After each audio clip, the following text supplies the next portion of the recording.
Mi hija me miró directo a los ojos y dijo, ¿de dónde viene este olor a moho? Refiriéndose a mí. Ese día supe que ya no era su madre. Era solo un estorbo. Hoy, voy a contarte algo que nunca pensé que contaría. Y si tú, por un segundo, sientes que esto te parece familiar, solo te pido que dejes un like y te suscribas. Me va a ayudar a continuar desabafando. Me llamo Esperanza Morales Herrera. 63 años de vida, 35 de ellos criando sola a mi hija Andrea, en un pequeño departamento de la colonia Roma Norte, en Ciudad de México. Las paredes de ese lugar eran testigos de mi historia. Manchas de humedad que aparecían cada temporada de lluvias.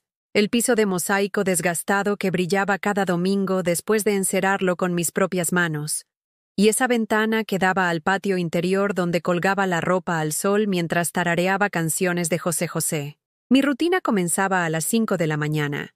Preparaba café de olla en una pequeña estufa de 2 hornillas, el mismo café que había compartido con Andrea durante años, antes de que se fuera a la universidad.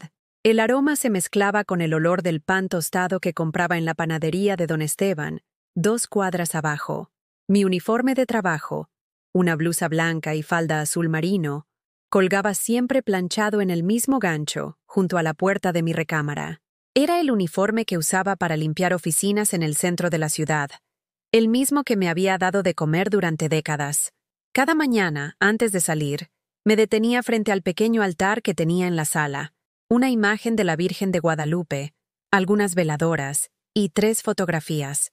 Mis padres ya fallecidos, Andrea el día de su graduación de la prepa, y una de las 2 cuando era pequeña, sonriendo en Xochimilco, un día de las madres. Siempre le pedía a la Virgencita que cuidara a mi hija, que la bendijera en su nuevo trabajo como arquitecta en esa empresa prestigiosa donde ahora trabajaba. Pero ese martes por la mañana, mientras limpiaba los vidrios del 8º piso de un edificio corporativo en Polanco, mi teléfono vibró con un mensaje de WhatsApp que cambiaría todo. Era de Andrea. Mamá, no puedo ir a almorzar contigo hoy. Héctor y yo tenemos cosas que resolver. Después hablamos. Sin emoticones, sin te quiero, sin la calidez que antes caracterizaba nuestros mensajes. Héctor Mendoza era su novio desde hacía 2 años. Un arquitecto también, pero de una familia acomodada de las lomas de Chapultepec. Siempre vestido impecablemente, con esa sonrisa cordial pero distante que usaba conmigo. Al principio pensé que era timidez. Con el tiempo entendí que era desprecio disfrazado de educación. Cuando Andrea me lo presentó, extendió su mano para saludarme como si fuera una cliente, no la madre de su novia. «Mucho gusto, señora», me dijo, y luego se dirigió exclusivamente a Andrea durante el resto de la cena. El almuerzo de ese martes había sido mi esperanza de la semana. Habíamos quedado de vernos en el Sanborns de los Azulejos, donde solíamos ir cuando ella era estudiante, y yo tenía un poquito de dinero extra. Habíamos empezado esa tradición cuando ella estaba en la universidad. Cada 15 días, sin falta, nos encontrábamos ahí para ponernos al día, para que me contara de sus materias, sus sueños, sus preocupaciones. Yo siempre ordenaba lo mismo, quesadillas y un agua de horchata. Ella variaba entre chilaquiles y ensalada de pollo. Pero lo importante no era la comida, sino esas 2 horas donde recuperaba a mi hija, donde sentía que seguía siendo importante en su vida. El último mensaje suyo había llegado hacía 8 días. Antes de eso, sus llamadas se habían vuelto esporádicas, llenas de prisa y interrupciones. «Mamá, tengo una junta». «Mamá, estoy con Héctor». «Mamá, después te marco». Siempre después. Un después que nunca llegaba. Esa tarde, al regresar a casa con los pies hinchados y el corazón vacío, me senté en mi sillón de terciopelo rojo, el mismo donde la amamanté cuando era bebé, donde le leí cuentos cuando era niña, donde la consolé cuando lloró por su primer desamor en la adolescencia. Tomé mi teléfono y escribí: «Mija, ¿estás bien? Hace días que no sé de ti. Enviado. 2 palomitas azules». Visto. Ninguna respuesta. Esa noche, mientras calentaba una quesadilla para cenar sola en la mesa que había comprado en Abonos cuando Andrea tenía 12 años, observé las fotografías que colgaban en la pared del comedor. Ahí estaba toda nuestra historia. Andrea en su primera comunión, con ese vestido blanco que había cosido yo misma trabajando noches extras. Andrea graduándose de arquitecta, con la toga y birrete que tanto había costado pero que había valido cada peso. Andrea el día que consiguió su primer trabajo, radiante de felicidad, abrazándome fuerte mientras me decía, «Mamá, todo lo que soy te lo debo a ti». ¿Cuándo había sido la última vez que me había abrazado así? ¿Cuándo había sido la última vez que me había dicho «te amo», sin que fuera porque se lo dije primero? Me quedé despierta esa noche, sosteniendo una taza de té de manzanilla que se enfriaba entre mis manos mientras mis ojos recorrían cada rincón del departamento. Cada objeto tenía una historia. Cada historia tenía un sacrificio detrás. La mesa del comedor donde cenaba sola ahora la había comprado cuando Andrea tenía 12 años.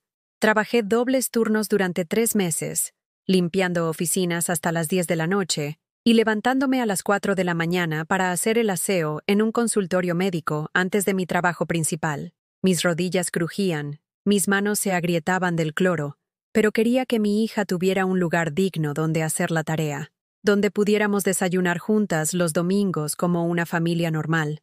Recordé el día que la traje del hospital, recién nacida. Su padre, Raúl, se había esfumado 3 semanas antes del parto. «No estoy listo para ser papá», me dijo, y desapareció como si nunca hubiera existido.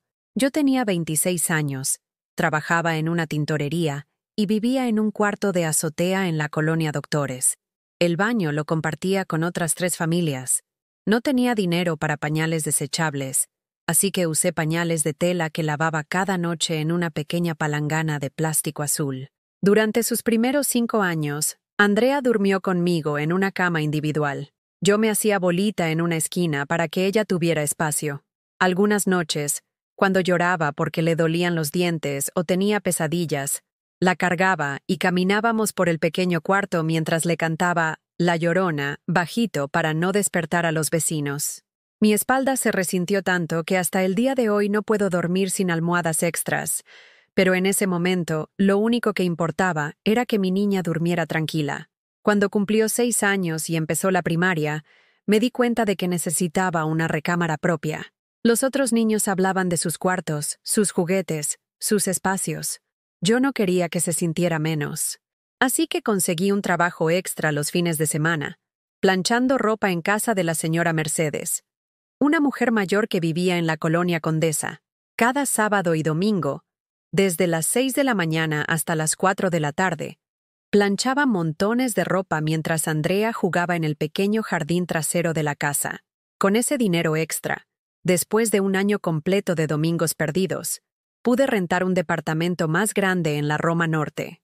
2 recámaras, una sala pequeña, una cocina integral. Para mí era un palacio. Para Andrea era simplemente su casa. Nunca supo cuánto costó.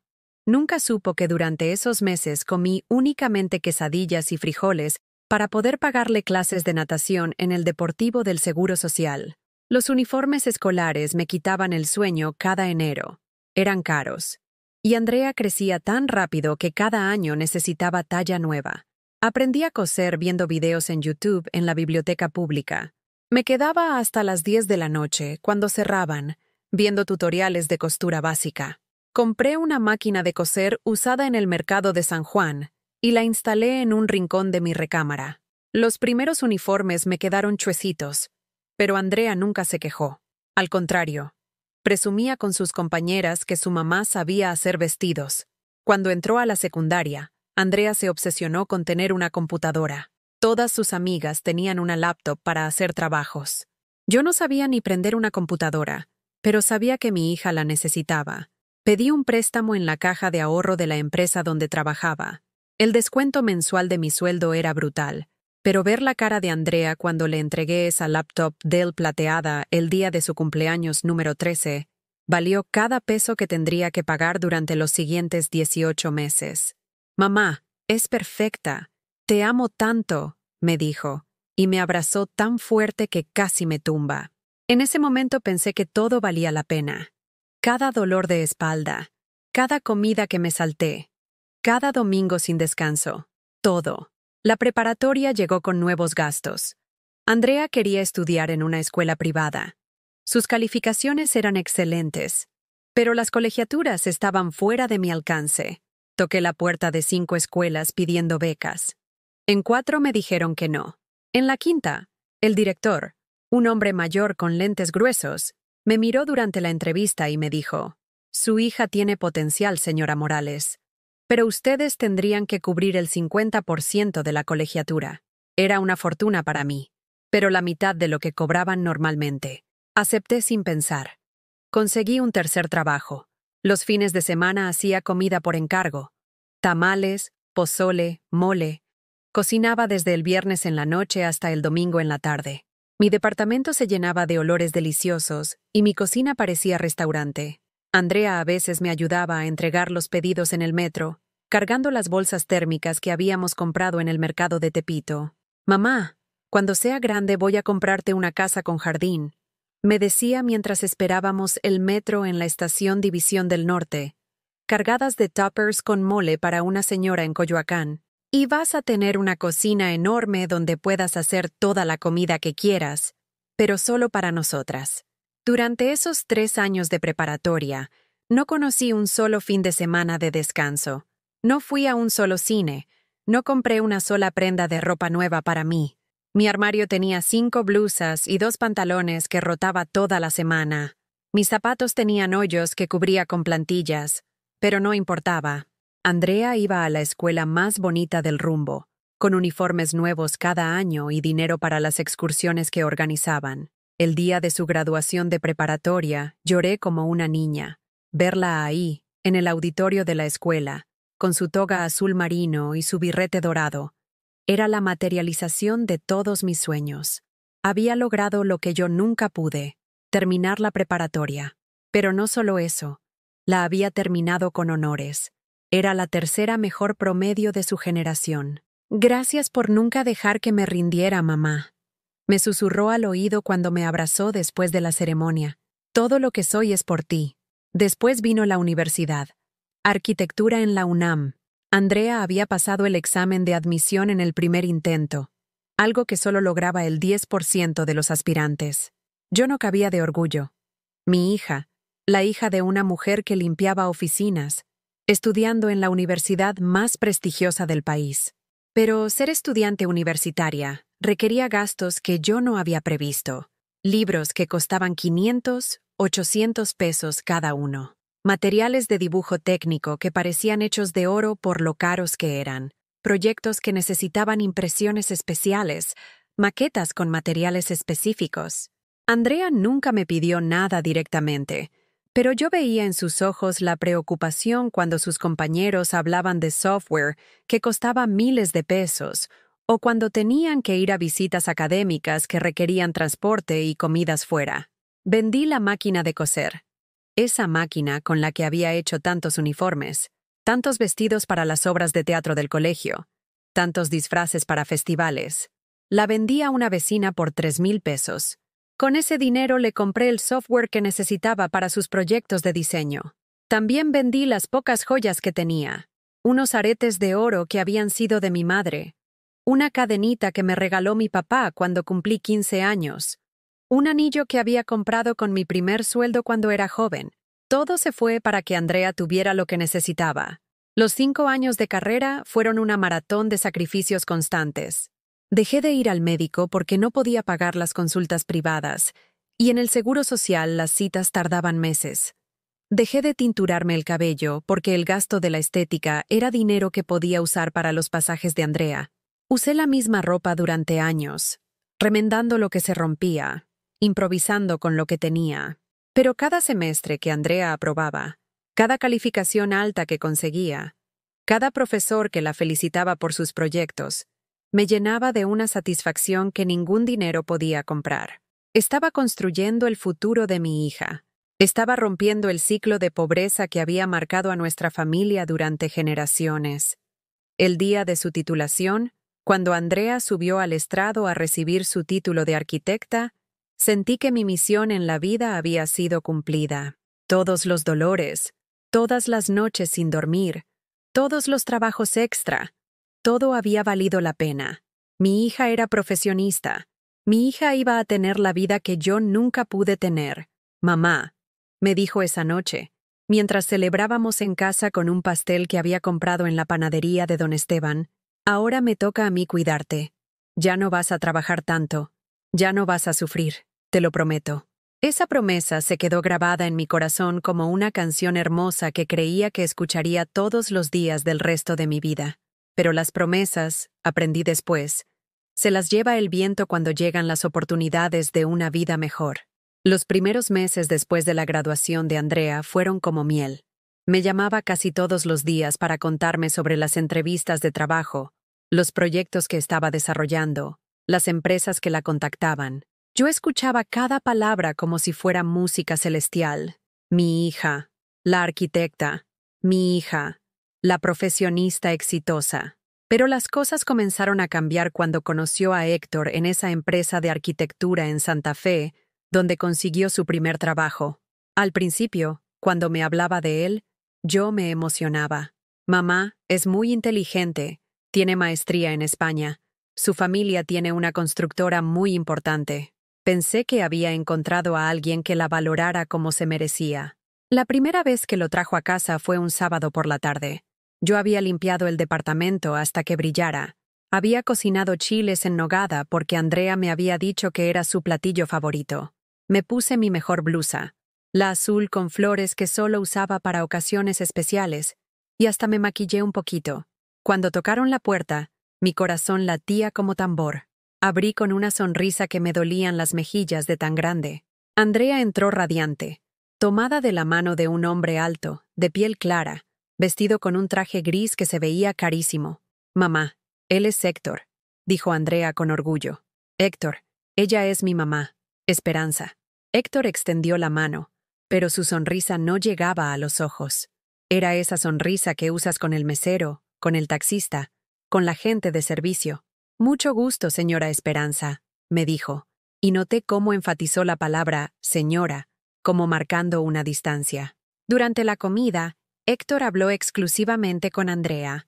Cuando yo trataba de participar en la conversación, él me contestaba con monosílabos, y luego redirigía la plática hacia temas que yo no entendía: proyectos urbanísticos, tendencias arquitectónicas europeas, inversiones inmobiliarias.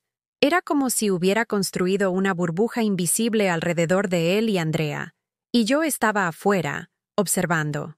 La comida está muy rica, señora, me dijo al final, pero ni siquiera había terminado su plato.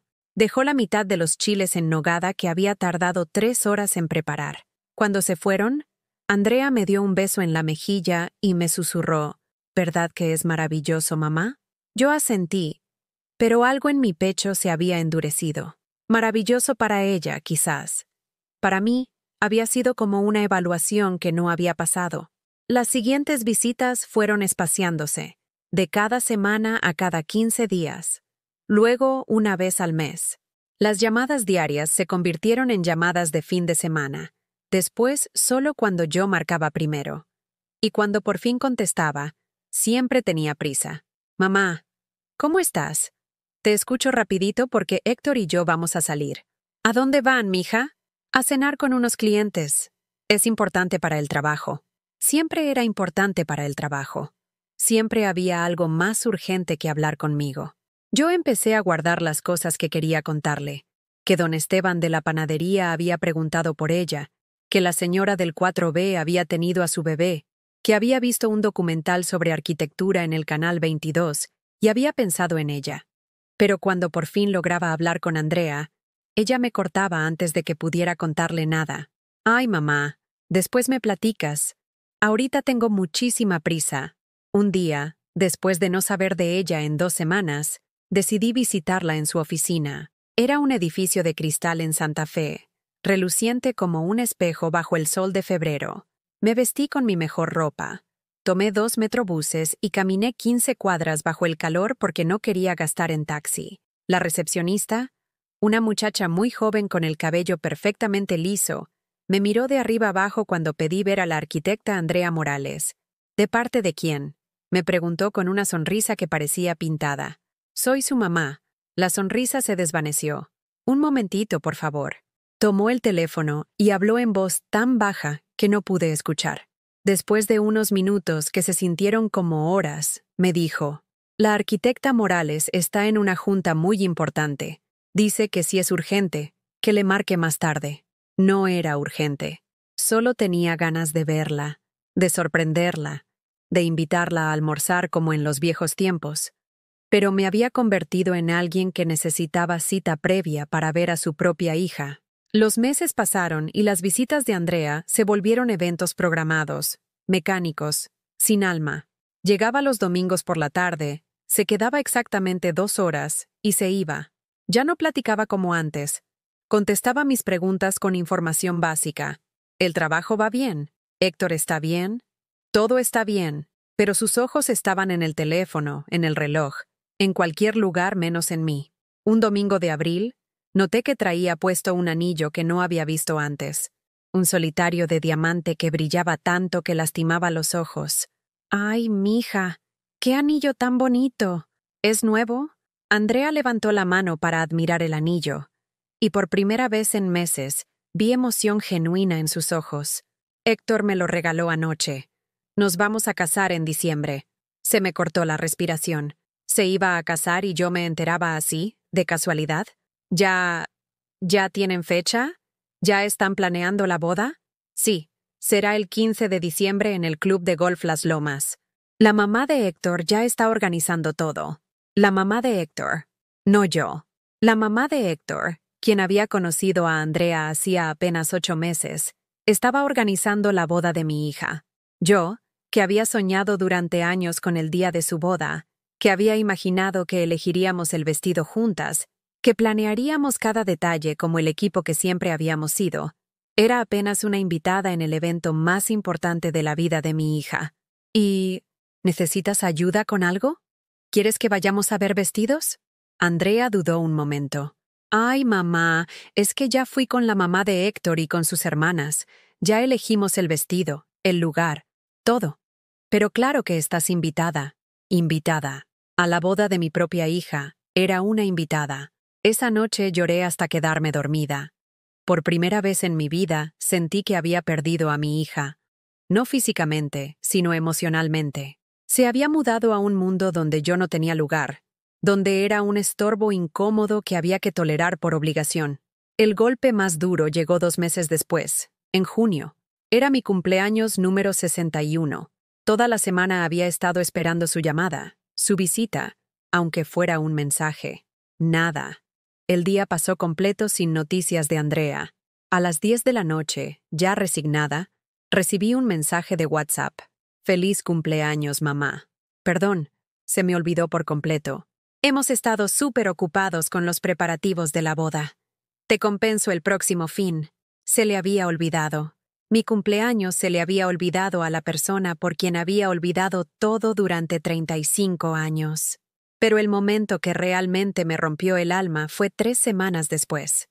Estaba en el Super Chedraui de la Roma, comprando lo básico para la semana, cuando escuché una voz familiar en el pasillo de al lado. Era Andrea, hablando por teléfono. «No, mamá de Héctor, no te preocupes. Mi mamá no va a ser problema en la boda. Sabe comportarse. Además, la voy a sentar con la familia de mi papá, lejos de la mesa principal». Me quedé paralizada entre los frascos de mermelada y las latas de chiles. ¿Problema? ¿Yo era un problema? ¿La mujer que había sacrificado toda su vida para que ella pudiera llegar hasta donde estaba era ahora un problema que había que manejar? Sí, entiendo que quieres que todo sea elegante. No te preocupes. Le voy a decir que se compre algo apropiado. Nada muy... ya sabes, nada muy llamativo. Seguí escuchando, escondida detrás de un exhibidor de cereales, mientras mi hija hablaba de mí como si fuera una mascota mal educada que había que controlar. «Ay, sí, tienes razón. Es muy diferente a nosotras. Pero ¿qué le vamos a hacer? Es mi mamá. ¿Qué le vamos a hacer? Es mi mamá». Como si yo fuera una carga, un accidente genético, una vergüenza que había que soportar. Salí del súper sin comprar nada. Caminé las 6 cuadras hasta mi casa sintiendo que cada paso me llevaba más lejos de la hija que había criado y más cerca de una terrible verdad. Ya no era su mamá. Era su problema.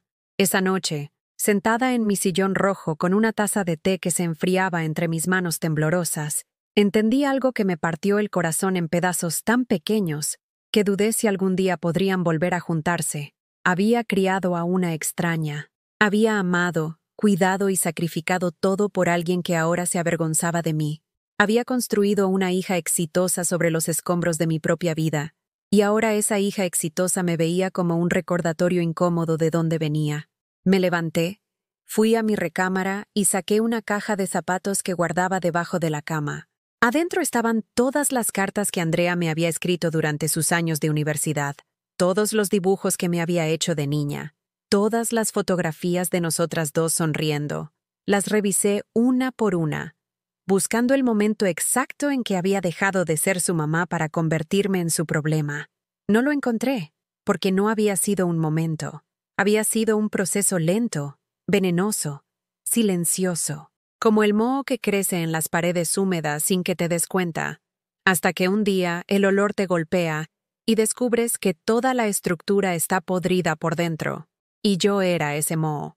El olor a pobreza, a sacrificio, a pasado incómodo que mi hija quería ocultar en su nueva vida de cristal. La boda fue exactamente como Andrea había planeado, perfecta para todos, menos para mí. Me senté en la mesa número 12, junto a personas que no conocía, familiares lejanos del lado paterno que Andrea había logrado localizar después de años sin contacto. Gente que había estado ausente durante toda su infancia, pero que ahora eran más dignos de sentarse cerca de la mesa principal que la mujer que la había criado. Llevaba un vestido azul marino que había comprado en el tianguis de Portales, el más elegante que pude encontrar con mi presupuesto. Me había peinado en la estética de la esquina y hasta me compré zapatos nuevos, unos que me apretaban pero que se veían presentables. Quería que Andrea se sintiera orgullosa de mí, que no tuviera que avergonzarse de su madre en el día más importante de su vida. Pero durante toda la ceremonia, Andrea no me miró ni una sola vez. Sus ojos buscaban constantemente la aprobación de la familia de Héctor, que ocupaba las primeras 3 filas. Doña Carmen, la madre de Héctor, llevaba un vestido color champagne que se veía más caro que todo mi guardarropa junto.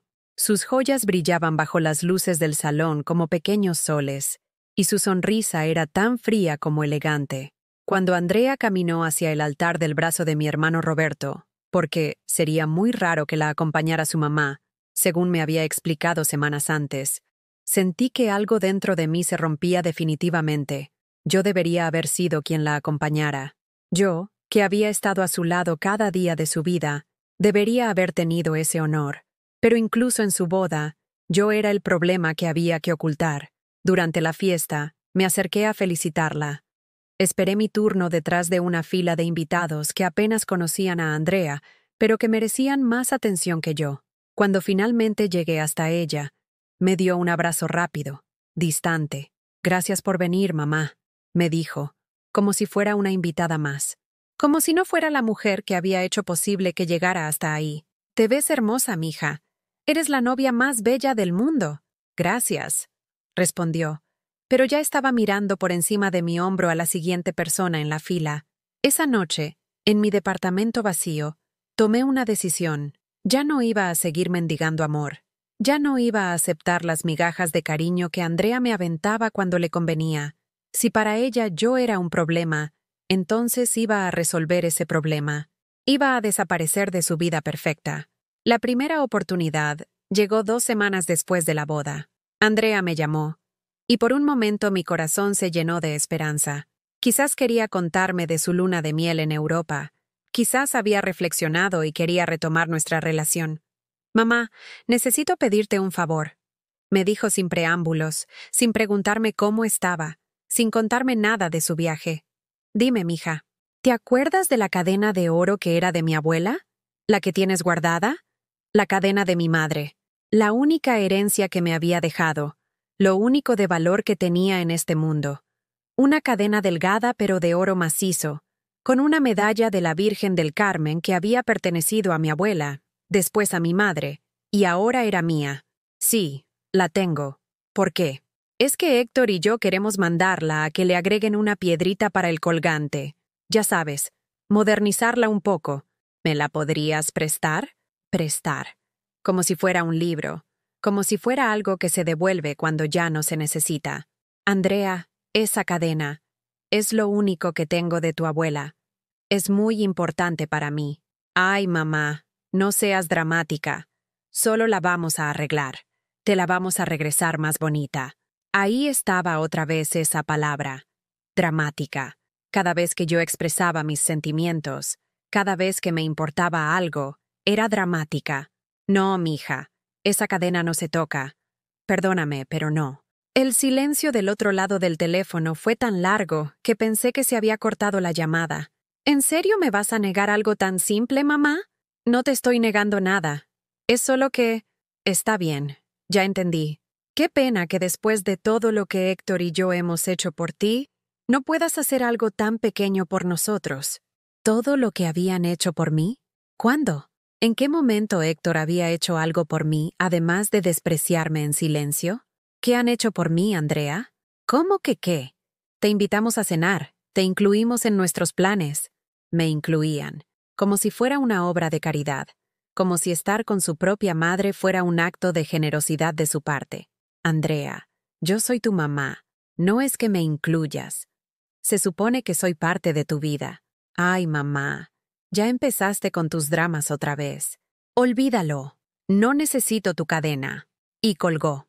Me quedé con el teléfono en la mano durante varios minutos, procesando lo que acababa de pasar. Mi hija me había pedido lo único de valor que tenía en el mundo, y cuando le dije que no, me había castigado con su desprecio, como si mi negativa fuera una traición imperdonable, como si yo no tuviera derecho a conservar lo poco que me quedaba de mi propia historia. 2 días después, mi hermano Roberto me llamó. Roberto vivía en Guadalajara y casi no hablábamos, pero cuando lo hacíamos era porque Andrea lo había contactado para que me hablara. Oye, Esperanza, ¿qué onda contigo? Andrea me dice que te estás poniendo muy difícil. ¿Difícil? ¿Cómo? Dice que le negaste la cadena de mi mamá, que te estás volviendo muy egoísta. Egoísta. Después de 35 años de dar todo, ahora era egoísta por querer conservar lo único que me quedaba de mi madre. Roberto, esa cadena es mía. Mi mamá me la dejó a mí, pero va a ser para Andrea al final, ¿no? ¿Cuál es el problema en que se la prestes ahorita? El problema es que nadie me pregunta qué quiero yo. El problema es que para Andrea yo solo existo cuando necesita algo. Ay, hermana, no seas exagerada. Andrea es una buena hija. Está muy exitosa. Tiene una vida muy bonita. A lo mejor el problema es que te cuesta trabajo aceptar que ya creció. Que ya creció. Como si el problema fuera que yo no podía soltar a mi hija, y no que mi hija me había desechado como basura. ¿Tú sabes cuántas veces me ha hablado Andrea en los últimos 3 meses, Roberto? No sé, pero 3 veces. Y las 3 veces ha sido para pedirme algo. La cadena, que le cuidara su planta cuando se fue de viaje, y que si podía prestarle dinero para un regalo que quería comprarle a Héctor. Bueno, pero al menos confía en ti para... No confía en mí, me usa. Hay una diferencia. Roberto suspiró del otro lado de la línea. Mira, Esperanza, yo creo que estás siendo muy dura con la muchacha. A lo mejor si fueras más, no sé, más flexible, más comprensiva, la relación mejoraría. Más flexible, más comprensiva. Como si no hubiera sido suficientemente flexible durante 35 años. Como si el problema fuera que yo no me estaba esforzando lo suficiente. Después de colgar con Roberto, me di cuenta de algo terrible. Andrea había activado a toda la familia para que me hicieran sentir culpable, como si yo fuera la villana de la historia, como si mi negativa a seguir siendo pisoteada fuera una agresión imperdonable. La siguiente semana, doña Carmen, la mamá de Héctor, me habló por teléfono. Eso sí fue una sorpresa, porque en toda la relación de Andrea y Héctor, nunca había tenido una conversación directa conmigo. Señora Esperanza, me dijo con esa voz dulce pero venenosa que usan las señoras de sociedad, quería hablar con usted sobre Andrea. Dígame, es que la veo muy triste últimamente. Me dice que usted se está portando un poco distante con ella. Distante. Yo era la distante. No sé qué le habrá dicho Andrea, señora Carmen, pero... Mire, señora Esperanza, Yo entiendo que a veces es difícil para las mamás aceptar que sus hijos ya tienen una nueva familia, pero Andrea necesita su apoyo en esta nueva etapa de su vida. Nueva familia. Como si yo fuera la familia vieja, obsoleta, que tenía que hacer lugar para la nueva y mejorada. Andrea siempre va a tener mi apoyo, le dije. Pero eso no significa que voy a aceptar que me falte al respeto. ¿Falta de respeto? Ay, señora. Creo que está malinterpretando las cosas. Andrea la quiere mucho, solo que ahora tiene responsabilidades nuevas, compromisos. Señora Carmen, con todo respeto, usted no sabe nada de mi relación con mi hija. El tono dulce desapareció inmediatamente. Mire, señora, yo solo quiero lo mejor para mi hijo y para Andrea. Y lo que no es bueno es que usted la esté presionando con dramas familiares cuando ellos están tratando de construir su vida juntos. Dramas familiares. Eso era lo que yo representaba ahora. Drama. No la estoy presionando con nada, le dije. Solo quiero que me trate con respeto básico. Bueno, a lo mejor el respeto se gana, ¿no cree? Y ahí estaba, la verdad desnuda. Para la familia de Héctor, yo no merecía respeto. Era la mujer pobre que había criado a Andrea, pero que ahora era un obstáculo para la vida elegante que querían construir. Que tenga buen día, señora Carmen, le dije, y colgué. Esa noche no pude dormir. Me quedé despierta hasta el amanecer, pensando en todas las llamadas, en todas las presiones, en cómo habían logrado que yo me sintiera culpable por exigir lo mínimo. Respeto, consideración, amor. Pero había algo más que me dolía profundamente. En todas esas conversaciones, en todos esos intentos de hacerme entrar en razón, nadie, ni Andrea, ni Roberto, ni doña Carmen, se había preguntado cómo me sentía yo. Nadie había mostrado curiosidad por mi dolor, por mi soledad, por la devastación de descubrir que tu única hija te ve como un estorbo. Para todos, el problema era que yo no estaba siendo lo suficientemente comprensiva, lo suficientemente flexible, lo suficientemente invisible. Y en ese momento, sentada en mi sala a las 5 de la mañana, viendo cómo el sol se asomaba por la ventana, tomé la decisión más difícil de mi vida. Ya no iba a pelear por migajas. Ya no iba a rogar por respeto. Ya no iba a seguir siendo el problema en la vida perfecta de mi hija. Si querían que desapareciera, iba a darles exactamente lo que querían. El lunes siguiente a la llamada de doña Carmen, hice algo que no había hecho en 35 años. Cambié mi número de teléfono. Fui a la tienda de Telcel de la Avenida Insurgentes. Llené los papeles necesarios y salí de ahí con un chip nuevo. Un número que Andrea no conocía. Un número que me daba paz. Por primera vez en décadas, mi teléfono estaba en silencio. Nada de mensajes exigiendo explicaciones. Nada de llamadas de familiares diciéndome que estaba siendo dramática. Nada de interrupciones de doña Carmen con sus venenos disfrazados de consejos. Solo silencio. Y ese silencio se sentía como una caricia después de años de ruido tóxico. El primer día fue extraño. Me levanté a las 6 de la mañana, como siempre. Pero por primera vez en años no revisé mi teléfono buscando algún mensaje de Andrea. Preparé mi café de olla despacio, sin prisa, sin la ansiedad de estar pendiente de comunicación que nunca llegaba o que llegaba solo para pedirme algo. Me senté en mi pequeño balcón con la taza humeante entre las manos y observé cómo la ciudad despertaba. Los trabajadores caminando hacia el metro, los niños en uniformes escolares, las señoras abriendo sus puestos de tacos en la esquina. Vida normal, gente normal viviendo sin dramas familiares que los carcomieran por dentro. Y me di cuenta de algo sorprendente. Me sentía ligera, como si hubiera estado cargando una mochila llena de piedras durante años y finalmente me la hubiera quitado. Esa mañana, en lugar de ir directo al trabajo, me detuve en la iglesia de San José Obrero, donde había ido durante años a pedir por Andrea. Me senté en una de las bancas del fondo y por primera vez no recé por mi hija, recé por mí. Virgencita, le dije a la imagen de Guadalupe que presidía el altar, dame fuerzas para hacer lo que tengo que hacer. Dame sabiduría para no odiar, pero también dame valor para no seguir permitiendo que me lastimen. Salí de la iglesia con una sensación nueva en el pecho. No era felicidad todavía, pero tampoco era el dolor constante que había sido mi compañero durante meses. Era algo parecido a la esperanza. En el trabajo, mis compañeras notaron el cambio. Doña Petra, que limpiaba el piso de abajo, me dijo durante el descanso: «Oye, Esperanza, te ves diferente, como más tranquila». «¿En serio?»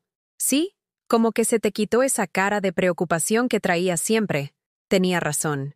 Durante meses había cargado el dolor en la cara como una máscara que no podía quitarme.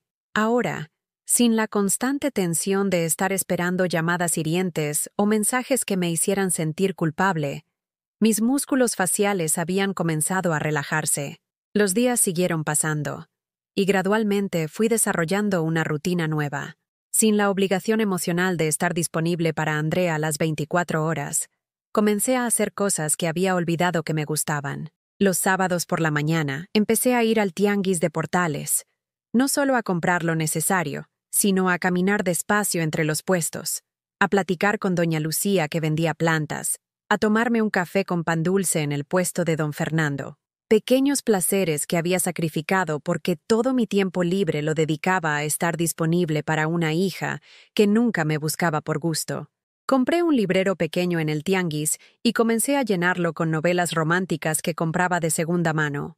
Por las tardes, después del trabajo, me sentaba en mi sillón rojo con una taza de té y me perdía en historias de amor que tenían finales felices. Historias donde las mujeres eran valoradas, queridas, respetadas. Una tarde de miércoles, mientras leía una novela sobre una mujer que se redescubría a sí misma después de un divorcio, me di cuenta de que hacía 2 semanas que no pensaba en Andrea hasta el momento de irme a dormir. Antes, ella ocupaba cada minuto de mi mente, preocupándome por cómo estaría, analizando cada una de sus palabras frías, planeando maneras de reconquistar su cariño. Ahora, durante el día, mi mente estaba en paz. El primer sábado de octubre decidí hacer algo que no había hecho en años: ir sola al cine. Elegí una función matutina en el Cinemex de Insurgentes. Compré palomitas grandes solo para mí y me senté en una butaca del centro a ver una película romántica que Andrea habría criticado por cursi. Mientras veía a la protagonista luchar por recuperar su autoestima después de ser abandonada por su esposo, las lágrimas comenzaron a rodar por mis mejillas. Pero no eran lágrimas de tristeza, eran lágrimas de reconocimiento. Esa mujer en la pantalla era yo. Había perdido su identidad al tratar de complacer a alguien que no la valoraba, pero estaba aprendiendo a ser feliz consigo misma.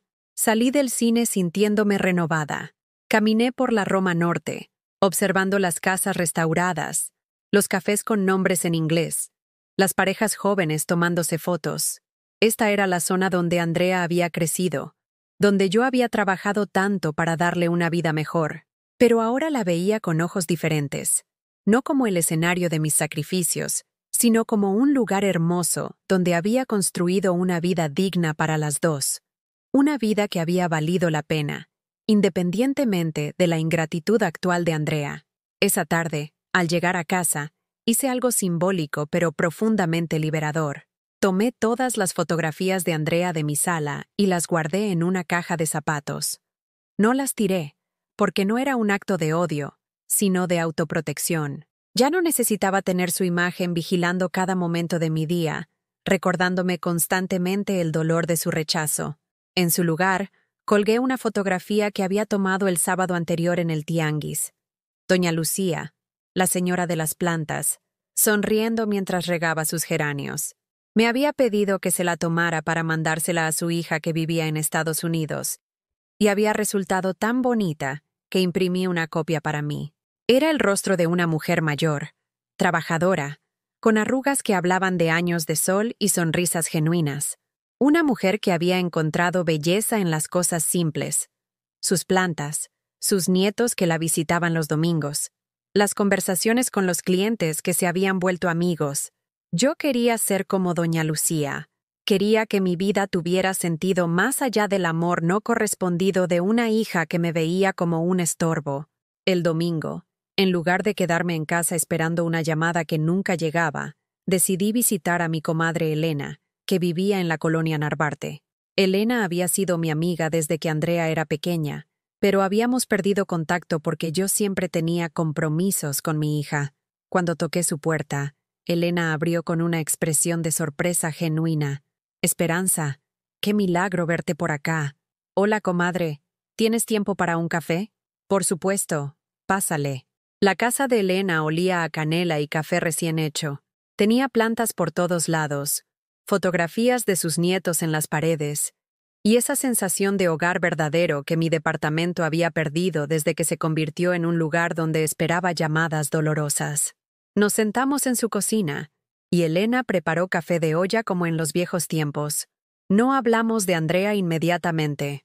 Hablamos de nosotras, de nuestros trabajos, de las novelas que habíamos leído, de los lugares que queríamos conocer algún día. «Te ves diferente, comadre», me dijo Elena después de un rato. «Como más... no sé, como más tú misma». «¿Qué quieres decir?» «Antes siempre tenías el teléfono en la mano. Siempre estabas pendiente de si Andrea te marcaba o no. Siempre parecía que estabas en otro lugar, pensando en ella. Hoy te veo presente, aquí conmigo». Tenía razón. Durante años, mi presencia física había estado en un lugar y mi mente en otro. Siempre preocupada por Andrea, siempre ansiosa por su aprobación, siempre disponible para sus necesidades. Estoy aprendiendo a vivir para mí, Elena. ¿Y cómo se siente? Extraño al principio, pero también liberador. Elena sonrió y puso su mano sobre la mía. Me da mucho gusto, comadre. Tú mereces ser feliz. Mereces vivir tu propia vida.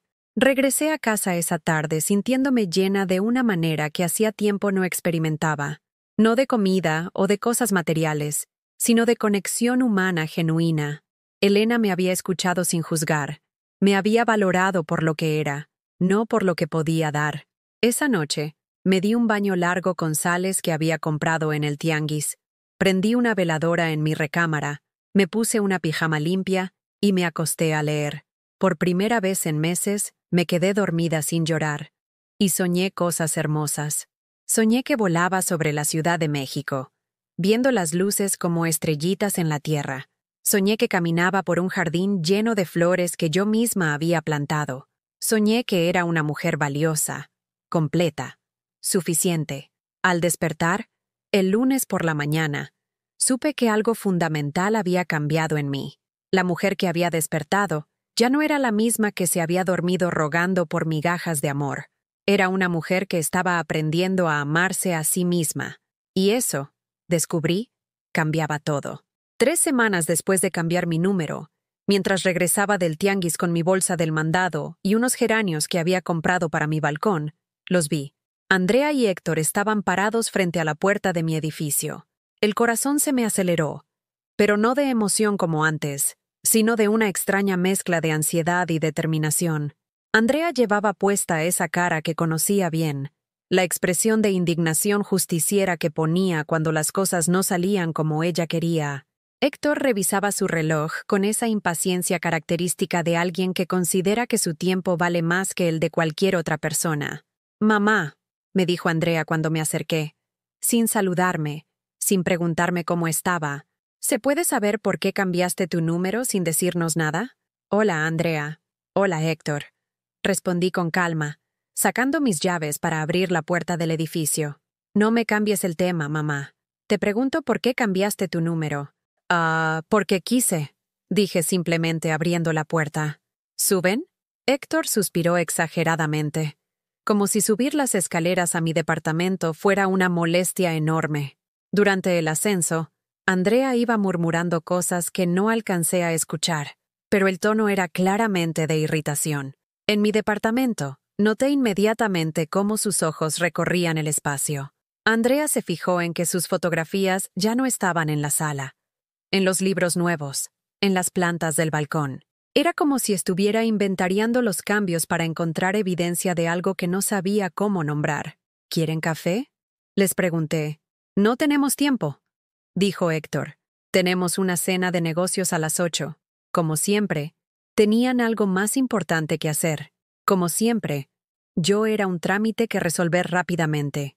«Mamá, necesito que me expliques qué está pasando contigo», dijo Andrea, sentándose en la orilla de mi sillón, como si no quisiera contaminarse demasiado.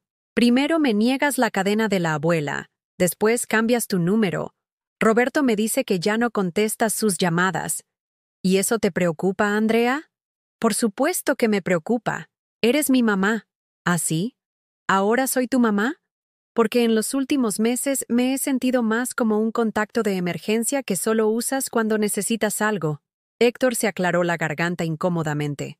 Obviamente, no había planeado estar presente en una confrontación familiar. Probablemente había asumido que sería una visita rápida donde me regañarían por mi mal comportamiento y yo regresaría dócilmente a mi lugar de madre invisible. Estás exagerando, mamá. Yo siempre he estado pendiente de ti. ¿Cuándo fue la última vez que me llamaste solo para preguntarme cómo estaba, Andrea? Sin pedirme nada, sin necesitar nada, solo para platicar conmigo. Se quedó callada por un momento, y pude ver cómo su mente trabajaba tratando de encontrar una respuesta que no existía. Es que he estado muy ocupada con el trabajo, con el matrimonio. Siempre tienes una excusa, mija. Siempre hay algo más importante que tu mamá. No es cierto. Además, el teléfono funciona para los dos lados. Tú también puedes marcarme. ¿Para que me cuelgues porque tienes prisa? ¿Para que me hagas sentir culpable por interrumpir tu vida importante? Héctor se removió incómodo en su silla. Señora Esperanza, creo que está siendo un poco injusta con Andrea. Ella la quiere mucho. Me volteé a verlo directamente por primera vez en la conversación. Héctor, con todo respeto, tú no sabes nada de mi relación con mi hija. Tú la conoces desde hace 2 años. Yo la conozco desde hace 35. ¿Pero es que usted? No, lo interrumpí con firmeza. No voy a permitir que me digas cómo debo sentirme o cómo debo interpretar el comportamiento de mi propia hija. Andrea me miró con sorpresa. Nunca había visto que le contestara así a Héctor. Durante 2 años había tragado sus desprecios silenciosos, sus comentarios condescendientes, su forma de tratarme como si fuera una sirvienta. Mamá, no le hables así a Héctor. ¿Y cómo debo hablarle, Andrea? ¿Con la misma reverencia que ustedes esperan que les tenga? ¿Agradeciendo que me honren con su presencia? Estás siendo ridícula. ¿Ridícula? ¿Sabes qué es ridículo, Andrea? Ridículo es que en tu boda me hayas sentado con extraños mientras la familia de Héctor ocupaba las primeras filas. Ridículo es que tu suegra haya planeado tu boda y yo ni siquiera haya visto tu vestido antes del día de la ceremonia. Es que la mamá de Héctor tiene más experiencia con ese tipo de eventos. Yo soy tu mamá, Andrea. Yo debería haber estado involucrada en la boda más importante de tu vida. Las palabras salieron con una fuerza que no sabía que tenía. Años de dolor acumulado, de humillaciones silenciadas, de amor no correspondido. Todo salía como un río que hubiera roto un dique. Mamá, cálmate. No me voy a calmar. Estoy harta de callarme. Estoy harta de fingir que no me duele. Estoy harta de ser invisible en la vida de la persona por quien sacrifiqué todo. Héctor se levantó de su silla. Creo que deberíamos irnos, Andrea. Tu mamá está muy alterada. ¡No me llames alterada!, le grité. Estoy dolida. Hay una diferencia. Mamá, por favor. Andrea se veía incómoda, pero no dolida por mi dolor. Solo molesta por la escena. ¿Sabes cuántas noches me he quedado despierta, preguntándome en qué momento dejé de ser tu mamá para convertirme en tu problema, Andrea? ¿Cuántas veces me he preguntado qué hice mal para que la persona que más amo en el mundo me trate como si fuera un estorbo? ¡Tú no eres un estorbo! ¡Sí lo soy! Te escuché en el súper hablando con la mamá de Héctor.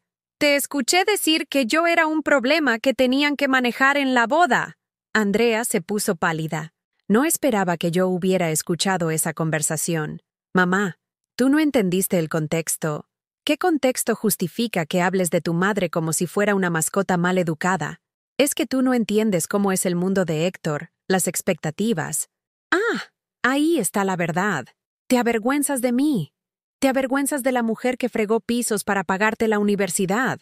Te avergüenzas de la mamá que trabajó 3 empleos para que tuvieras todo lo que necesitabas. No me avergüenzo de ti. Sí te avergüenzas. Por eso me presentas como la señora Esperanza. Por eso no me incluyes en tus planes. Por eso prefieres que la mamá de Héctor planee tu boda. Héctor se acercó a Andrea y puso su mano en su hombro. Mi amor, vámonos. No podemos hablar con ella cuando está así. Cuando está así, repetí con sarcasmo. Cuando está defendiéndose. Cuando está pidiendo respeto básico. Andrea se levantó, claramente frustrada. Mamá, no sé qué quieres que te diga. Sí, he estado ocupada. Sí, a veces no he sido la hija perfecta. Pero ¿sabes qué? Yo también tengo sentimientos. Yo también tengo una vida que construir. Nadie te está pidiendo que seas perfecta, Andrea. Te estoy pidiendo que me trates como a tu mamá, no como a una extraña molesta. Es que tú lo conviertes todo en drama. ¿Drama? ¿Tú crees que esto es drama? Me levanté y fui a mi recámara. Regresé con la caja de zapatos donde había guardado todas sus cartas, todos sus dibujos de la infancia, todas las fotografías de nosotras juntas. ¿Esto es drama, Andrea? Saqué una carta que me había escrito cuando tenía 12 años, después de una pelea que habíamos tenido. Mami, perdóname por haberte gritado. Tú eres la mejor mamá del mundo, y yo soy una niña muy afortunada de tenerte. Te prometo que cuando sea grande voy a cuidarte como tú me cuidas a mí. Te amo más que a las estrellas y a la luna juntas. Las lágrimas comenzaron a correr por las mejillas de Andrea, pero no dijo nada. Saqué otra carta. Mamá, gracias por trabajar tanto para pagarme la escuela. Sé que es difícil para ti, pero yo voy a estudiar muy duro para que te sientas orgullosa. Algún día voy a ser rica y famosa y te voy a comprar una casa grande con jardín. Tenías 14 años cuando escribiste esto. Mamá, una más, dije, sacando la última carta de la pila. Mamá, ahora que me voy a la universidad, quiero que sepas que todo lo que soy te lo debo a ti. Nunca voy a olvidar tus sacrificios. Nunca voy a olvidar que trabajaste de sol a sol para darme lo que necesitaba. Te prometo que cuando me gradúe, mi prioridad vas a ser tú. Ya no vas a trabajar tanto. Ya no vas a sufrir. Voy a cuidarte por el resto de tu vida. Tenías 18 años. El silencio en la sala era ensordecedor. Héctor miraba hacia otro lado, claramente incómodo. Andrea lloraba en silencio. ¿Qué pasó con esa niña que escribió estas cartas, Andrea? ¿En qué momento la perdí? Mamá, las cosas cambian. Las personas crecen. Sí, las personas crecen, pero no tienen que olvidar de dónde vienen. No tienen que avergonzarse de quienes las amaron incondicionalmente. Sss. Guardé todas las cartas de vuelta en la caja y las cerré. Esta es la última vez que voy a rogar por tu amor, Andrea. Esta es la última vez que voy a permitir que me hagas sentir culpable por existir en tu vida. Mamá, ¿qué quieres decir? Quiero decir que si para ti soy un problema, entonces voy a resolver ese problema. A partir de hoy, ya no voy a llamarte. Ya no voy a buscar tu aprobación. Ya no voy a mendigar migajas de cariño. Estás siendo dramática otra vez. No, Andrea. Estoy siendo digna. Por primera vez en mucho tiempo, me estoy respetando a mí misma. Héctor se dirigió hacia la puerta. Vámonos, mi amor. Es obvio que no podemos hablar razonablemente. Andrea me miró una última vez antes de seguir a su esposo. Mamá, espero que cuando se te pase el coraje, podamos hablar como adultas. No tengo coraje, mija. Tengo claridad. Y es lo más liberador que he sentido en años. Los vi salir de mi departamento y escuché sus pasos bajando las escaleras. Después, silencio. Me senté en mi sillón rojo, agotada pero extrañamente en paz. Había dicho todo lo que necesitaba decir. Había defendido mi dignidad. Por primera vez, había puesto límites claros. Y por primera vez en mucho tiempo, me sentí orgullosa de mí misma. La mañana después del confronto, desperté sin el peso familiar en el pecho. Por primera vez en meses, no me levanté preguntándome si Andrea me buscaría, si me perdonaría, si encontraría la manera de recuperar su amor. Me levanté preguntándome qué quería hacer con mi día, con mi vida. Era una sensación completamente nueva. Preparé mi café de olla más despacio que nunca, saboreando cada sorbo como si fuera la primera vez que lo probaba. Me senté en mi balcón con los geranios que había comprado el día anterior y noté que uno de ellos había florecido durante la noche. Una flor pequeña, roja, perfecta. Era diciembre. No era temporada de flores, pero ahí estaba, desafiando las expectativas, siendo hermosa a pesar de todo. Como yo, pensé, floreciendo fuera de temporada. Esa tarde decidí hacer algo que había querido hacer durante años pero que siempre había pospuesto. Inscribirme en las clases de repostería que daba la señora Remedios en el centro comunitario de la colonia Roma. Siempre había sido buena cocinando, pero nunca había tenido tiempo para aprender técnicas nuevas porque todos mis sábados los dedicaba a esperar llamadas de Andrea o a hacer mandados que ella me pedía. El centro comunitario estaba en una casona antigua que habían restaurado para actividades culturales. Tenía patios con bugambilias, salones con techos altos y esa sensación de lugar donde pasan cosas importantes. Cuando llegué al salón de cocina, había 8 mujeres de diferentes edades esperando. Todas parecían conocerse. ¿Eres nueva?, me preguntó una señora de cabello blanco perfectamente peinado. Yo soy Carmen. Llevo viniendo 2 años. Soy Esperanza. Sí, es mi primera vez. Qué bien, te va a encantar. La señora Remedios es una maestra increíble. Y además aquí nos hemos vuelto como una familia. Familia. La palabra me dio un pequeño vuelco al corazón, pero no de dolor como antes. De curiosidad. La señora Remedios resultó ser una mujer menuda de unos 70 años, con manos firmes y una sonrisa que llegaba hasta los ojos. Había sido repostera profesional durante 40 años y ahora enseñaba por puro amor al arte. Hoy vamos a hacer 3 leches, anunció. Pero no cualquier 3 leches. El 3 leches de mi abuela, que llevaba un secreto especial. Durante las siguientes 3 horas me perdí completamente en el proceso. Separar huevos, batir claras hasta punto de turrón, mezclar con delicadeza para no perder el aire. Cada paso requería atención completa.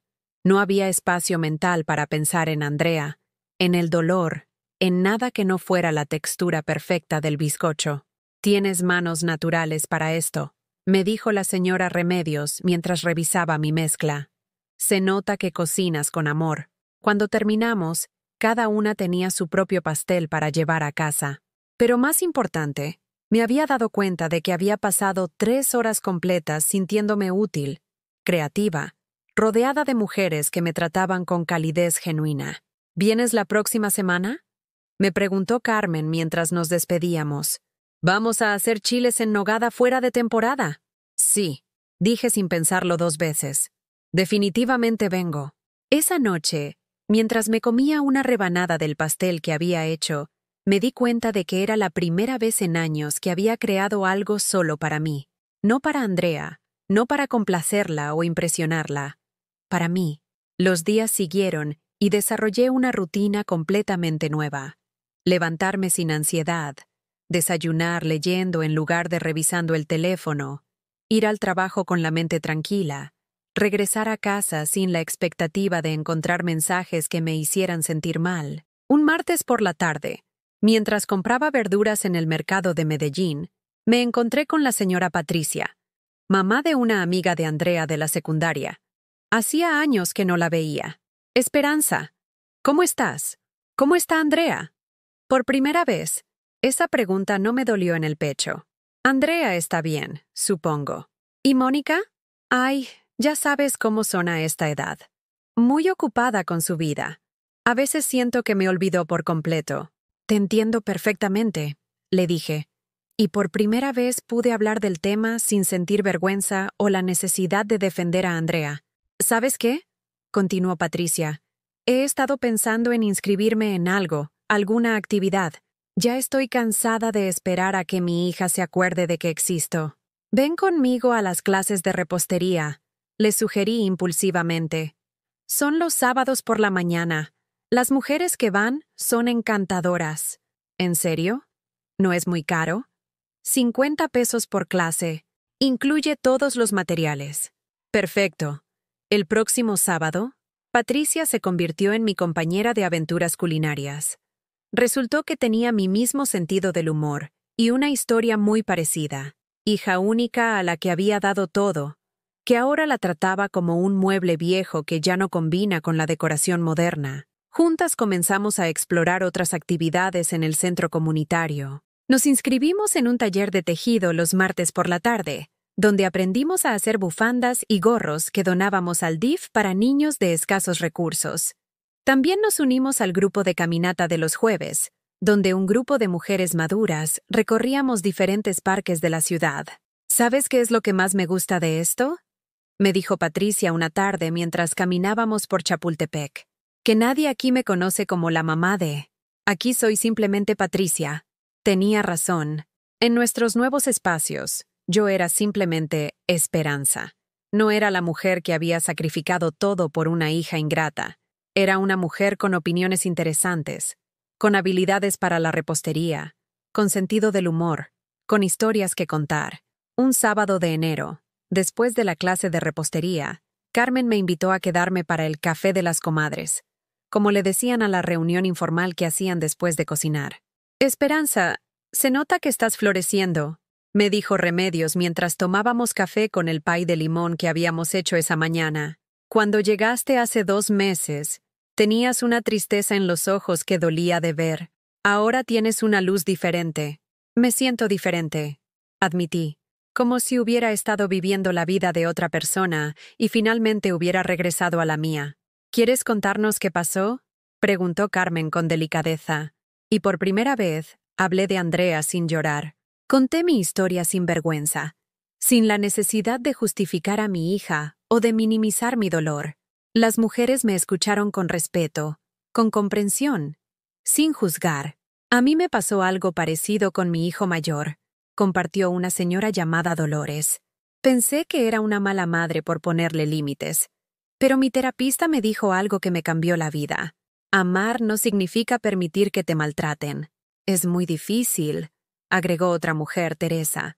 Toda la vida nos enseñaron que las madres tienen que sufrir en silencio, que nuestro amor debe ser incondicional sin importar cómo nos traten. Pero incondicional no significa sin límites, dijo Remedios sabiamente. Yo puedo amarte incondicionalmente y al mismo tiempo no permitir que me faltes al respeto. Sus palabras se grabaron en mi corazón como un mantra nuevo. Podía amar a Andrea incondicionalmente y al mismo tiempo proteger mi dignidad. No eran conceptos contradictorios. Febrero llegó con una propuesta inesperada. Remedios me pidió que la ayudara a enseñar las clases básicas de repostería para principiantes. Tienes un don natural, me dijo. Y más importante, tienes paciencia y empatía. Eso no se puede enseñar. Acepté sin dudarlo. Por primera vez en mi vida, alguien me valoraba por mis habilidades. Me consideraba lo suficientemente capaz como para ser maestra de otros. No era solo la mamá de alguien. Era Esperanza, la repostera, la mujer que podía enseñar a otras mujeres a crear belleza con sus propias manos. La primera vez que me paré frente a un grupo de 8 mujeres nuevas, con mi delantal puesto y mis manos firmes, sentí algo que no había experimentado nunca. Orgullo propio. No orgullo por los logros de mi hija, sino orgullo por mis propios logros. Hoy vamos a hacer un pastel básico de vainilla, les dije a mis alumnas. Pero lo más importante que van a aprender hoy no es la receta. Es que ustedes son capaces de crear cosas hermosas. Una de las alumnas, una muchacha joven que me recordaba a Andrea a esa edad, levantó la mano. Señora Esperanza, ¿usted siempre supo cocinar así? No, mi niña. Aprendí porque necesitaba alimentar a mi hija. Pero hace poco descubrí que también podía cocinar para alimentar mi alma. Al final de esa primera clase como maestra, mientras las mujeres se iban con sus pasteles y sonrisas de satisfacción, me quedé sola en la cocina limpiando. Pero no me sentí sola. Me sentí completa. Mi teléfono sonó. Era un número desconocido. Señora Esperanza, habla Mónica, la hija de Patricia. Mi mamá me ha contado mucho de usted. Quería agradecerle. ¿Agradecerme qué, niña? Por hacer tan feliz a mi mamá. Desde que va a sus clases de repostería está como nueva. Hace tiempo que no la veía tan contenta. No sé qué le dijo o qué hizo, pero muchas gracias. Después de colgar, me quedé inmóvil por varios minutos. Una hija agradeciendo por hacer feliz a su madre. Una hija que notaba y valoraba la felicidad de la mujer que la había criado. Eso existía. El amor filial respetuoso, agradecido, sí existía. Solo que yo no lo había recibido donde esperaba encontrarlo. Esa noche, me senté en mi balcón con una taza de té de manzanilla mirando las plantas que había llenado mi pequeño espacio. Los geranios habían seguido floreciendo toda la temporada invernal, desafiando las reglas de la naturaleza con su persistencia colorida. Me miré en el reflejo de la ventana y vi a una mujer que reconocía, pero que al mismo tiempo era nueva. Tenía las mismas arrugas, el mismo cabello gris, las mismas manos trabajadas por años de esfuerzo, pero había algo diferente en los ojos. Una luz que no había estado ahí en mucho tiempo. Era la luz de una mujer que había recuperado su valor propio, de una mujer que había aprendido que merece amor, respeto, consideración, de una mujer que había descubierto que la felicidad no dependía de la aprobación de otros, ni siquiera de la hija que había amado más que a su propia vida. Por primera vez en 63 años, era completamente, auténticamente, felizmente yo misma.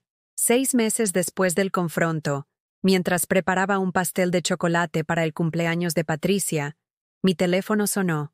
Era Andrea. Después de tanto tiempo, su nombre en la pantalla ya no me causó el vuelco en el estómago de antes. Lo miré con curiosidad, como se mira algo que pertenece a un pasado lejano. Contesté.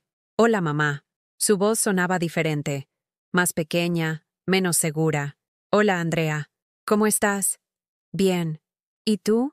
Un silencio largo. Podía escuchar su respiración del otro lado, como si estuviera reuniendo valor para decir algo difícil. Mamá, necesito decirte algo. Héctor y yo nos vamos a divorciar. Esperé a sentir algo. Dolor por su dolor, satisfacción por verla fracasar, el impulso de correr a consolarla. Pero solo sentí una calma extraña, como cuando ves a alguien conocido en la calle, pero desde muy lejos. Lamento escuchar eso, Andrea. ¿Eso es todo? ¿No vas a preguntarme qué pasó? Si quieres contármelo, te escucho. Si no, también está bien. Otro silencio. Después, una risa amarga. Es irónico, ¿sabes? Resultó que para él yo también era un problema. Para su familia, para sus amigos de la empresa. Nunca fui lo suficientemente elegante, lo suficientemente refinada. Mi acento no era el correcto. Mi familia no era la correcta. Mis modales no eran los correctos. Las palabras me llegaron como ecos de conversaciones que habíamos tenido tantas veces. Andrea descubriendo lo que significaba ser vista como inferior, ser juzgada por su origen, ser considerada inadecuada para el mundo al que quería pertenecer. Ahora entiendo cómo te sentiste, continuó con la voz quebrada, cuando yo te hacía sentir que no era suficiente para mi nueva vida. ¿Ah, sí? Mamá, yo fui muy cruel contigo, injusta, malagradecida. Sí, lo fuiste. La simplicidad de mi respuesta pareció sorprenderla. Esperaba que la consolara, que minimizara su culpa, que dijera que no había sido tan malo, pero esos días habían terminado. ¿Me perdonas?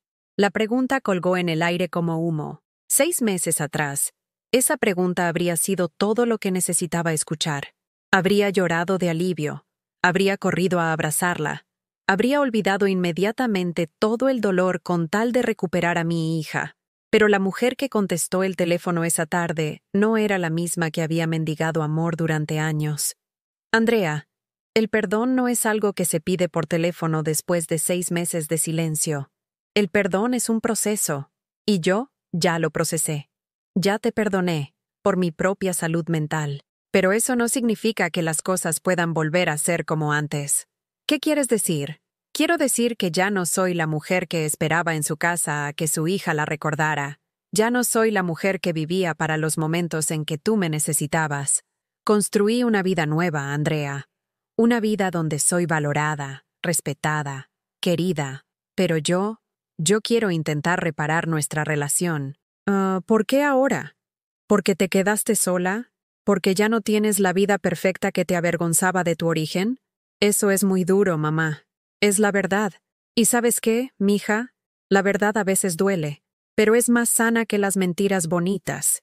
Escuché que empezaba a llorar del otro lado de la línea. Una parte muy pequeña de mí, la parte que había sido madre toda la vida, quiso consolarla. Pero una parte más grande, la parte que había aprendido a valorarse, se mantuvo firme. Entonces ya no hay esperanza para nosotras. Hay esperanza para ti, Andrea. Esperanza de que aprendas a valorar a las personas por lo que son, no por lo que pueden hacer por ti. Esperanza de que entiendas que el amor no se compra con sacrificios, ni se mendiga con súplicas. Esperanza de que algún día sepas amar sin lastimar. Y para nosotras como madre e hija, yo siempre voy a ser tu madre, Andrea.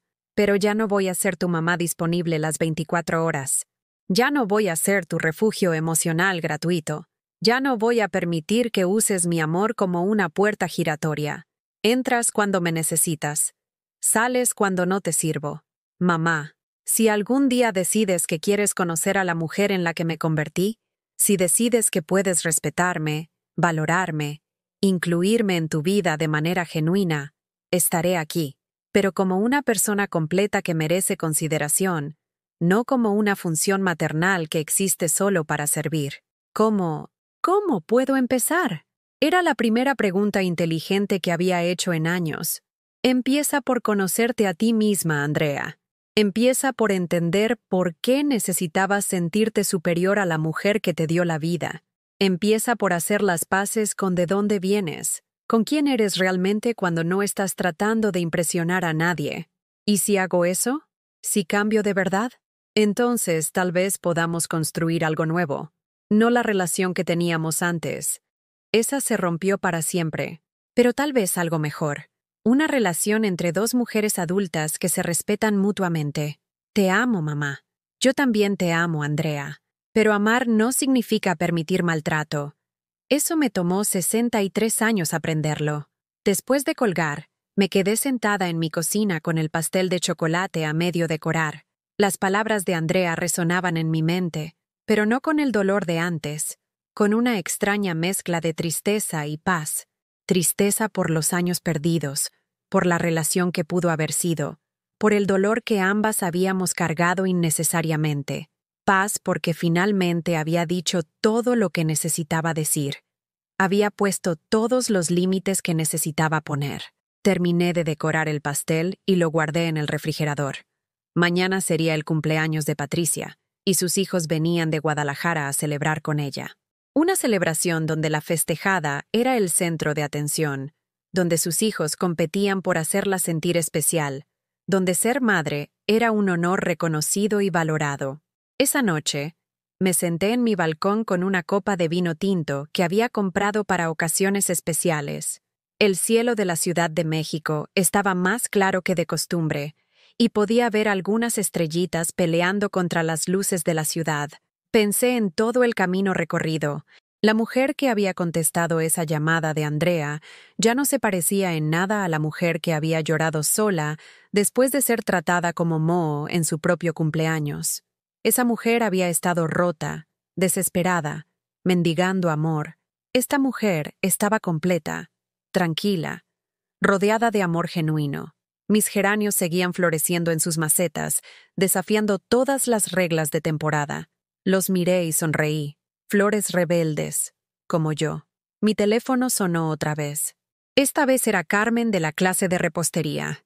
Esperanza, ¿ya viste el WhatsApp del grupo?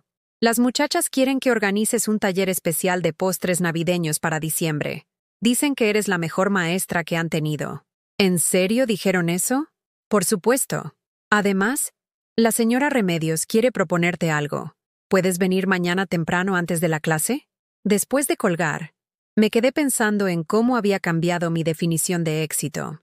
Antes, el éxito era que Andrea me necesitara, me buscara, me valorara. Ahora, el éxito era tener alumnas que apreciaran mis enseñanzas, amigas que valoraran mi compañía, una vida que tenía sentido más allá de ser la madre de alguien. Me levanté y fui a mi recámara. En el espejo del tocador vi a una mujer de 63 años con arrugas que hablaban de sonrisas verdaderas, no solo de preocupaciones. Cabello gris que había dejado de teñir porque había aprendido que la belleza natural era más auténtica que la belleza forzada. Ojos que brillaban con una luz propia, no con el reflejo de la felicidad de otros. ¿Sabes qué? Le dije a mi reflejo, estás hermosa, no a pesar de tu edad, sino por todo lo que has vivido, por todo lo que has aprendido, por toda la sabiduría que has ganado. Al día siguiente, Cuando llegué al centro comunitario, encontré a Remedios esperándome con una sonrisa misteriosa. Esperanza, tengo una propuesta para ti. El DIF me pidió que recomendara a alguien para coordinar un programa de repostería terapéutica para mujeres en situación de violencia familiar. Es un trabajo de medio tiempo, pero pagado. ¿Te interesa? Me quedé sin palabras. No solo era reconocimiento profesional, sino la oportunidad de ayudar a otras mujeres que, como yo, necesitaban reconstruir su autoestima y encontrar su valor propio. ¿Repostería terapéutica? Sí. La idea es que mientras aprenden a hornear, también aprenden a valorarse, que mientras crean cosas hermosas con sus manos, también reconstruyan su confianza en sí mismas. Era perfecto. Era exactamente lo que había hecho conmigo misma sin darme cuenta. Por supuesto que me interesa. Empiezas el lunes. Y Esperanza, esto es solo el principio. Tienes un don muy especial para sanar a través de la enseñanza. Esa tarde, mientras caminaba de regreso a casa, me detuve en la iglesia de San José Obrero, no para pedir algo, sino para agradecer. Agradecí por el dolor que me había enseñado mi valor, por la pérdida que me había mostrado lo que realmente importa, por la soledad que me había llevado a encontrarme a mí misma, y agradecí por haber tenido el valor de decir no. No al maltrato disfrazado de amor, no a la manipulación emocional, no a vivir las migajas cuando merecía el banquete completo. Al salir de la iglesia, mi teléfono vibró con un mensaje. Por un momento pensé que podría ser Andrea otra vez, pero era del grupo de WhatsApp de las reposteras. Esperanza, eres la mejor maestra y la mejor amiga. Gracias por enseñarnos que nunca es tarde para florecer. Sonreí y guardé el teléfono. Esa noche cenarían con Patricia para celebrar su cumpleaños. Mañana empezaría un trabajo nuevo donde podría ayudar a otras mujeres a encontrar su fuerza. El fin de semana enseñaría repostería a un grupo que me valoraba por quien era. Ya no era solo la mamá de Andrea, era Esperanza Morales Herrera, maestra, amiga, mujer completa. Y eso, descubrí, era más que suficiente. Era todo. Mientras caminaba por las calles de la Roma Norte, donde había criado a mi hija, donde había llorado tanto dolor, donde había aprendido a amar sin límites y después a amar con dignidad, me di cuenta de algo profundo. No había perdido una hija, había encontrado una vida. ¿Alguna vez has sentido que das todo y no recibes nada a cambio? ¿Conoces a alguien que viva mendigando amor de familiares que no la valoran? Déjame tu respuesta en los comentarios.